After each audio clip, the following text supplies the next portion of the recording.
তুমি যখন বড় চাকরি করবে দিয়ে টিভি দেখছে যে আমি বিরক্ত। হাই, কেমন আছো সবাই? আমার আজকে ছোট্ট একটা মিনি ব্লগে তোমাদের সবাইকে স্বাগত। তো এই যে দেখতে পাচ্ছ, আজকে আমি আমার মাথাটা খুব ধরেছিল, ব্যথা করছিল, এ কারণে আমি অনেকটা জল আর তেল একসাথে মিশিয়ে লাগিয়েছি। তো এখন শ্যাম্পু করার পালা। এদিকে ডোর খুলে দেখলাম যে আমার ড্রেসিং টেবিল থেকে তেলের বোতলের মুটকিটা আমার ছেলে খেয়ে ফেলেছে।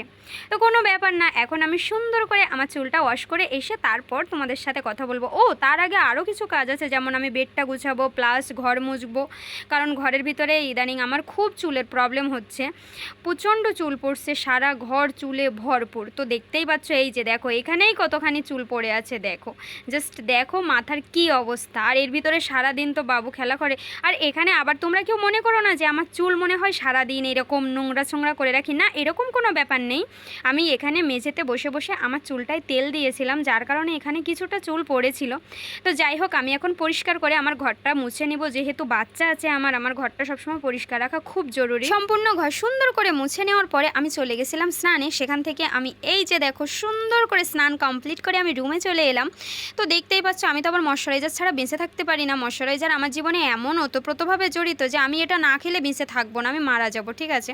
তো তোমরা কে কি ময়শ্চারাইজার ব্যবহার করো আমাকে একটু কমেন্টে জানাতে ভুলো না। যখন বেবি পেটে ছিল তখন থেকে আমার এই মুখে ব্রণের প্রবলেমটা শুরু হয়। এখন অনেকটাই পরিষ্কার আছে, কারণ আমি এখানে আমাদের একটা হোমিওপ্যাথি সরকারি হসপিটাল আছে, সেখানে আমি অ্যাপয়েন্টমেন্ট নিয়েছি আর কন্টিনিউ সেখানেই ডক্টর দেখাচ্ছি। ওই ডক্টর না ওষুধ খুবই কম দেয়, অনলি 2টা ওষুধ দিয়েছিল। একটা হচ্ছে সকালে খেতে হয়, মানে পাউডার জাতীয় একটা ওষুধ দিয়েছিল, যেটা আমি একদিনই খেয়েছি, সেটা সকালে, মানে এই হোমিওপ্যাথি ওষুধটা শুরুর আগে ফার্স্ট দিন ওই ওষুধটা খেয়েছি আমি।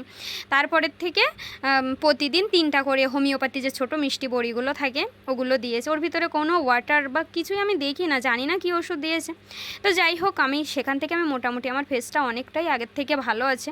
তো আমি স্নান করে সবার আগে আমি সিঁদুর আর টিপ পরতে খুব পছন্দ করি, কারণ কে কয়দিন বাঁচবো তা তো আর জানি না, না, যে কয়দিন বেঁচে আছি আমি সিঁদুর ভরপুর পরতে চাই মোটামুটি। সবথেকে বড় কথা, ভিজা চুলে আমার যে এতটা বিরক্ত লাগে। আমার অনেক চুল ছিল, কিন্তু আমি মনে করি চুল না শরীরের সবথেকে একটা মানে অপ্রয়োজনীয় জিনিস। এই মাথায় অনেকটা চুল রাখার কোনো প্রয়োজন নেই। আমার এই যতটুকু আছে মনে হয় কোনো একদিন আমি এতটুকু চুলও কেটে ফেলবো, ঠিক আছে? আমি সব কেটে দিয়েছি, আমার ননদকে দিয়ে সব চুলই আমি কেটে নিয়েছি। তো ভাবছি যে এইটুকু চুলও আমি আরও কেটে আরও ছোট করে ফেলবো। আমার মা খুব বকা দেয় চুল কাটা নিয়ে, এই কারণে পারি না, না হলে তো আমি এইটুকু চুলও রাখতাম না। মোটেও মাথায় চুল রাখতে আমি স্বাচ্ছন্দ্য বোধ করি না। ছেলেদের মতো কাট দিতে পারলেই মনে হয় আমার একটু শান্তি হতো। আচ্ছা, আর একটা কথা বলি, আজ তো শীতলা মায়ের পূজা ছিল। তো তোমরা সবাই কি শীতলা মায়ের পূজাটা মানে কেমনভাবে দেখো? তোমরা কি সবাই তার আগের দিন রাত্রেবেলা বড়া, আলু ভাজি বা সবজি যে কোনো কিছু করে কি রাখো পরের দিন খাওয়ার জন্য? কারণ শীতলা মা তো আবার ঠান্ডা সব কিছু পছন্দ করে।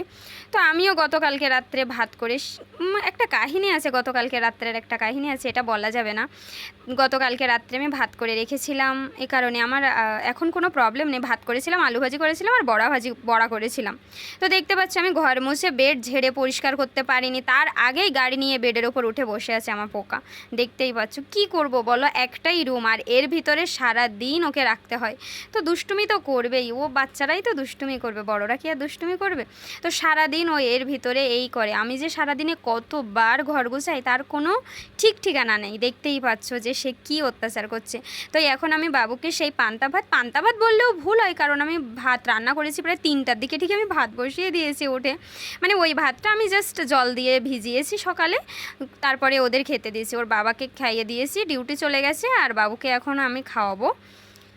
ওকে সকালে উঠে, ও সকালে পটি করেছে, করার পরে ওকে স্নান করিয়ে দিয়ে তারপরে আমি এই মাথাটায় তেল দিয়ে আধা ঘন্টার মতো ওয়েট করে তারপর আমিও স্নান সেরে আসলাম। আগে ওকে খাওয়াবো পান্তা ভাত আর আলু ভাজি, তারপর আমি খাওয়া দাওয়া করব।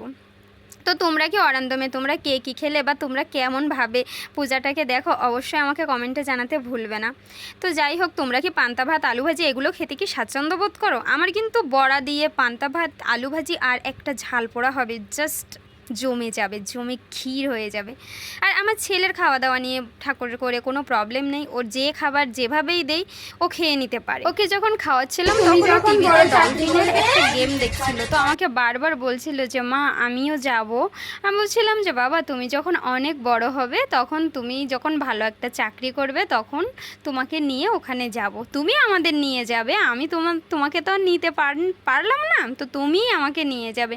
তো ও খুব এক্সাইটেড হয়ে হয়ে গেছে। তখন আমি জিজ্ঞাসা করছিলাম তুমি পড়ালেখা করবে তো, তুমি ভালো করে স্টাডি করবে, পড়ালেখা করবে? তো সব কিছুতে হ্যাঁ হ্যাঁ করছে। বিশ্বাস করো, শুধু বই নিয়েই বসতে চায় না, খুব দুষ্টু আছে একদম। যাবে তো, ভালো চাকরি করবে, পড়ালেখা করবে তো? না না, ওটা আর হ্যাঁ বলা যাবে না। করবে, আচ্ছা ঠিক আছে। দেখ, ওকে খাওয়ানোর পর আমি নিজেও বড়া, ঝাল পোড়া দিয়ে আর আলু ভাজি দিয়ে পান্তা ভাত সেই সুন্দর করে মেখে খেয়ে নিয়েছি। তো যাই হোক, তোমরা দুপুরে কে কী খেলে আমাকে কমেন্টে জানাতে একদম ভুলবে না। আর আমার এই ছোট্ট মিনি ব্লগটা যদি তোমাদের ভালো লাগে তাহলে কমেন্টে জানিও। সব কাজ শেষ করে এখন মোটামুটি এখানে একটু রেস্ট নেবো বলে শুয়ে পড়েছি, কিন্তু বাবু এত জোরে সাউন্ড দিয়ে টিভি দেখছে যে আমি বিরক্ত জাস্ট। তো তোমরা সবাই ভালো থেকো, সুস্থ থেকো, সুন্দর থেকো, টাটা।